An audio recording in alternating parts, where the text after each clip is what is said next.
마음대로가 아닌 말씀대로 살라. 마음대로가 아닌 말씀대로 살라. 제목으로 말씀 나눕니다. 오늘 본문 1절을 보시면 이렇게 시작하죠. 보라 그때라고 하면서 하나님의 사람이 등장합니다. 이 등장의 시간적 배경이 그때라고 본문이 소개하는데, 그때를 알기 위해서는 본문 앞에 있는 12장 25절에서 33절 내용을 살펴봐야 합니다. 거기서 여로보암이 행한 어떤 일들을 행할 때 그때를 가리키고 있습니다. 12장 28절, 29절 보시면 바로 앞장입니다.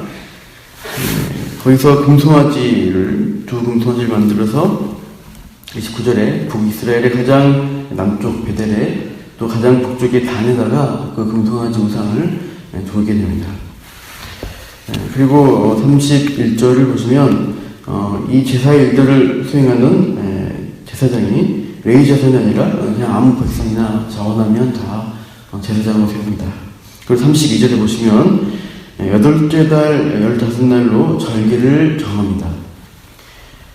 원래 이스라엘의 절기는 7째 7월 15일에 초막절, 장막절 절기를 일주일간 지키게 되어 있습니다. 율법에 나와 있는 부분인데, 여로보암은 한 달 이후인 8월 15일에 비슷한 절기를 드리도록 합니다.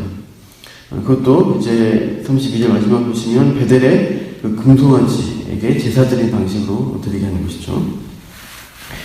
그러니까 여로보암은 자기 마음대로 일들을 하고 있는 것이죠. 33절을 우리 한번 같이 읽어보시겠습니다. 33절 시작. 그가 자기 마음대로 정한 달, 곧 8째 달 15째 날로 이스라엘 자손을 위하여 절기를 정하고 베델에 쌓은 제단에 올라가서 분향하였더라. 그래서 자기 마음대로 절기의 날짜를 정하고 베델에 금송아지도 만들고 아무나 제사장 있도록 하는 것입니다. 자기 마음대로, 자기 생각대로, 자기 소견에 옳은 자기만의 종교를 만들고 있습니다. 이렇게 여로보암이 참 원래 해왔던 일들을 다 어기고 자기 마음대로 한 이유가 무엇이냐? 그 목적은 12장 26절 27절에 있습니다. 26절 한번 읽어보시죠. 12장 26절 시작. 그의 마음에 스스로 이르기를 나라가 이제 다윗의 집으로 돌아가리로다. 여로보암의 반란으로 이제 나라가 분리되었고 대다수 지파가 자기 수하에 들어왔는데, 문제는 성전은 하나라는 것이죠. 예루살렘에 하나 있습니다. 그래서 백성들이 제사를 드리기 위해서 예루살렘에 내려가고 제사드리다 보면은 다시 마음이 유다의 르호보암으로 돌아갈 것이다. 그러면 결국 내 나라가 망하게 될 것이고 나는 죽임당할 것이다. 그런 계산을 한 것이죠. 그래서 북이스라엘 나라를 견고하게 하기 위해서, 자기 왕권을 지키기 위해서 예루살렘을 가지 않도록 하는 방법을 생각하다 보니까 이런 종교를 자기식의 어떤 종교적 일들을 만들게 됩니다. 그래서 성전을 대신할 종교적 대용품으로 이제 아까 배웠던 여러 가지 일들을 했습니다. 그래서 오늘 이제 이렇게 자기 마음대로 하는 여로보암과 달리 13장 1절에서 10절에 등장하는 하나님의 사람은 어떻게 합니까? 철저히 하나님 말씀대로만 움직이는 것을 우리가 볼 수가 있습니다. 왜 유다에 사는 이 사람이 베델까지 올라가느냐 하면 1절 보시면 여호와의 말씀으로 말미암아 유다에서부터 베델에 이르렀다 하는 것이죠. 그러니까 이 사람은 굳이 유다 사람인데 여로보암에 와서 예언을 안 해도 되는데 하나님 말씀이 명령하시기 때문에 그게 순종해서 베델로 찾아왔다고 합니다. 찾아오니까 아침 여로보암이 제단 곁에서 분향을 하고 있습니다. 2절 보시면 이 사람이 또 이렇게 하죠. 제단을 향해서 말씀을 선포합니다. 왜 외치는가 보시면 2절 부분에 여호와의 말씀으로 외치고 있습니다. 그러니까 하나님의 메시지, 말씀을 선포하기 위해서 그 주신 말씀을 가지고 제단에게 선포하는 거죠. 제단아 하면서 마치 빈격적인 사물인데도 인격적인 존재인 것처럼 그 제단에 말씀을 선포합니다. 다윗의 집에 요시야라는 이름한 아들이 아주 장치가 나올 것인데 그가 와서 어떻게 해요? 너의 위 제단 위에서 분양하는 산당 제사장을 제물로 바칠 것이고 또 뼈를 너의 제단 위에서 살리라고 예언하고 있습니다. 제물로 동물 희생 제사, 희생 동물을 드려야 되는데 그 제물이 그때는 산당 제사장이 제물로 바칠 거라는 거예요.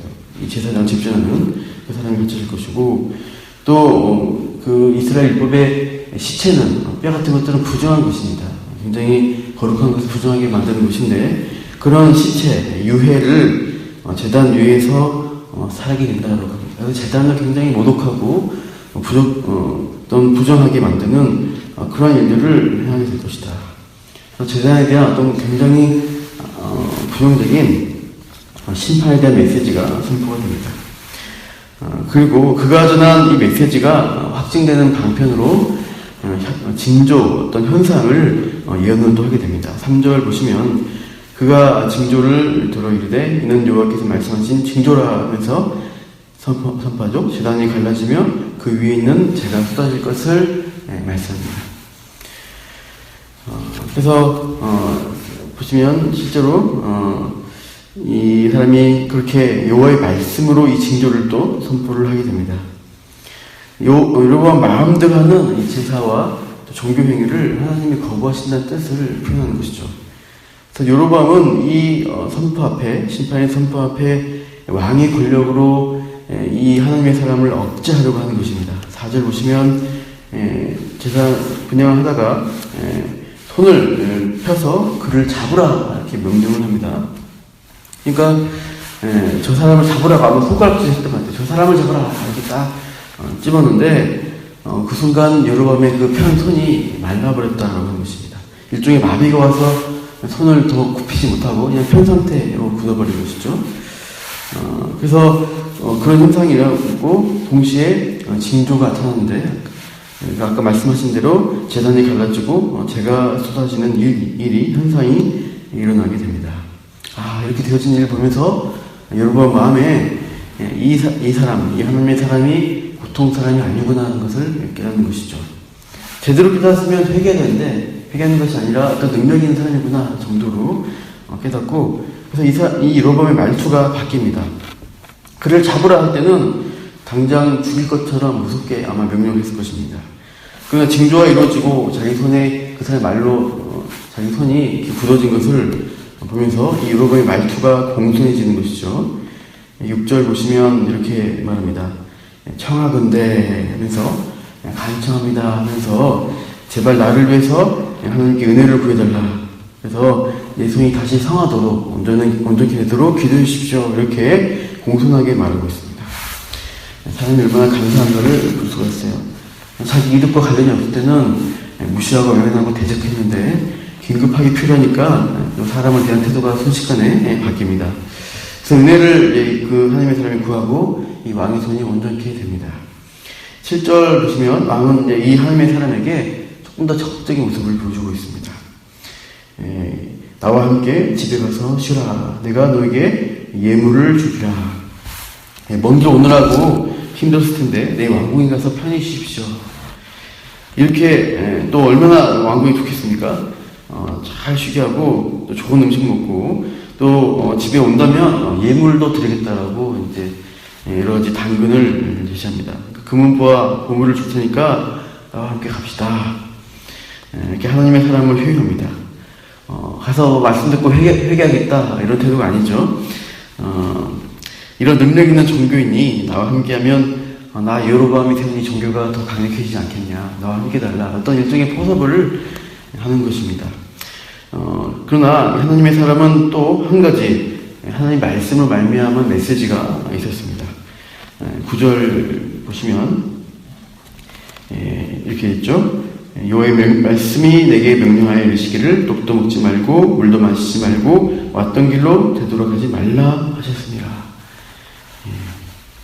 10절 같이 읽어보시죠. 시작. 이에 다른 길로 가고 자기가 베델로 오던 길로 되돌아가지도 아니하니라. 이 하나님의 사람이 행하는 모든 일의 동기는 하나님의 말씀이 기준이 되고 있어요. 베델로 찾아온 이유도 여호와의 말씀을 말미암아 찾아왔다고 했고 또 이 북이스라엘 국왕이 친히 제사를 접전하는데 그 제단을 향해서 심판의 저주와 메시지를 담대하게 선포한 것도 그 하나님 말씀의 메시지를 전달한 인물 때문입니다. 그 징조도 하나님 말씀대로 예고된 대로 실행이 되고 있습니다. 마지막으로 이 여로보암 왕이 회유하는데도 떡도 물도 마시지 말고 왔던 길로 되돌아가지 말라고 하시는 그 말씀 그대로 이 하나님의 사람이 실행해서 왔던 길로 가지 않고 되돌아가지 않고 다른 길로 가는 모습을 보여주고 있어요. 그러니까 이러한 메시지와 행보는 그가 철저히 하는 말씀에만 순종한 사람인 것을 드러내고 또 그가 다른 길로 갔다는 것은 하나님 말씀이 한 번 선포가 되면은 되돌릴 수 없다는 것을 그 몸으로, 그 행동으로 보여주고 있습니다. 그러니까 선지자들 행동을 끝까지 하면서 이 사람은 하나님의 메시지대로만 행하고 있어요. 하나님의 사람은 하나님 말씀대로만 순종하고 그대로 행하는 모습을 보여주고 또 심지어 자신의 이름도 없고요. 선지자라는 직분도 나타나지도 않고 그냥 그대로 또 자기 집안이 어떤 집안인지 소개도 없습니다. 그냥 그 사람은 하나님의 사람일 뿐이다. 이렇게만 밝히고 있어요. 그러니까 철저히 말씀이 앞세워지는 그런 움직임을 보여줍니다. 그러나 여로보암은 어떻게 해요? 자기 마음대로 자기의 목적을 위해서만 종교를 만들고 여러 가지 일들을 벌이고 있습니다. 이름 없는 하나님의 사람은 말씀대로만 살아가는 자임을 또 보여주는 대조가 나타나고 있어요. 그래서 우리가 어떤 길을 가야 할까? 두 길이 제시가 됩니다. 여로보암의 길을 가야 할지, 이 하나님의 사람의 길을 가야 할지입니다. 여로보암은 어떤 길을 가요? 자기 왕국을 견고하게 세우기 위한 목적으로 자기 마음이, 자기 생각이 원하는 대로 행하며 살아가는 사람입니다. 아니면 이름 없이 오히려 하나님이라는 이름을 드리는 사람으로, 무명으로 말씀대로 순종하며 살아가는 길을 가겠습니까? 어떤 길이 복된 길인지 우리는 너무 자명하게 합니다. 이 하나님의 사람의 길을 가야 합니다. 자기 이름이 높아지지 않고 드러나지 않지만 그 길이 더 복됩니다. 결국 이 여로보암은 자기의 꾀와 자기의 소견대로 이 목적을 위해서 살아가지만 결국은 어떻게 돼요? 자기를 위한 길을 하지만 그게 복된 길이 아닙니다. 뒤에 13장 33절 34절 보세요. 열왕기상 13장 33절 34절 보시면 여로보암이 계속된 이 선지자의 어떤 관련된 사건을 통해서 회개해야 되는데 돌아오지 않고 계속 자신의 목적을 위해서 나아가죠. 33절 보시면 2일 후에도 그의 악한 길에서 떠나 돌이키지 않습니다. 계속 자기 방식대로만 합니다. 34절 같이 읽어보시죠. 시작. 이 일이 여로보암 집에 죄가 되어 그 집이 땅 위에서 끊어져 멸망하게 되니라. 끝까지 자신의 길로 갔대. 하나님은 멸망시키면 합니다. 그 아들 때의 왕조가 끊어지게 됩니다. 그러나 하나님 말씀대로 순종하며 살아간 사람은 어떠다 보니까 우리 시편 1편에 보듯이 복 있는 사람은 악인의 길을 쫓지 않고 죄인들의 길을 서지 않고 오만한 자의 자리에 앉지 않습니다. 오직 여호와의 율법을 즐거워하여 그 율법을 주야로 묵상한 자가 복되다라고 합니다. 시냇가 심은 나무와 같고 철을 따라 열매를 맺는 사나이입니다. 그래서 그가 하는 모든 일은 형통하다라고 말씀을 선포해요. 우리가 하나님이 인정하시는 말씀을 따라가는 길, 내 이름을 높이지 않지만 하나님의 이름을 높일 때 나 또한 그 복된 은혜 아래 누리게 된다는 것 기억하시면서 오늘도 내 소견이 아니라 하나님 말씀에 따라서 오늘도 살아가시는 저와 여러분 되기를 축원합니다. 기도하겠습니다. 하나님, 여로보암의 이름을 높이고 자신의 이름을 건 왕국을 세우고자 하고 그렇게 하다 보니까 하나님이 정하신 말씀을 떠나서 자신의 종교를, 자신만의 신앙생활, 참으로 하나님의 미워하는 우상숭배의 모습을 여로보암이 가는 것을 보여줍니다. 그러나 복된 길, 하나님의 사람이 가는 길은 자신의 이름이 아니라 하나님의 말씀이 중심이 되어서 그 길을 순종하며 또 선포하며 또 그 행동으로 철저하게 말씀이 동기가 되어 살아가는 모습을 보게 됩니다. 하나님, 우리가 하나님 말씀 앞에 또 귀 기울인 자로서 우리의 이기적인 목적과 탐욕으로 살지 아니하고 하나님 말씀이 뜻하는 바를 따라가며 멈추는 곳에서 멈추며 나아가는 곳에서 나아가는 하루의 삶을 살게 하여 주시옵소서. 이 길을 걸어갈 때 하나님이 복되게 하시고 형통케 하신다고 약속하셨습니다.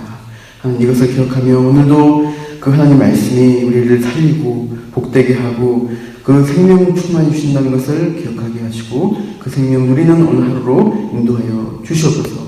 감사하며 예수님 이름으로 기도합니다.